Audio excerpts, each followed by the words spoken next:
Kalau korang baru nak kahwin, korang kena hati-hati dengan perkara ini. Jom kita tanya orang dekat sini. Abang dah kahwin bang? Baru je tau. Abang cuba bagi tahu berapa bajet kahwin abang? Bajet sebenarnya dalam 30k. Berapa yang abang spend? Lebih sikit lah. Okey, kita tanya abang sebelah pula. Abang punya bajet kahwin sebenarnya berapa? 10. Berapa yang abang spend? 10. 10 juga? Tak ada tambah apa? Okey, kita tanya pula beradik kat belakang ni Abang dah kahwin ke belum? Dah. Berapa bajet abang sebenarnya? 40,000 lah.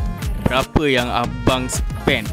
Lebih 40. Nampak tu guys, inilah masalah orang yang nak kahwin.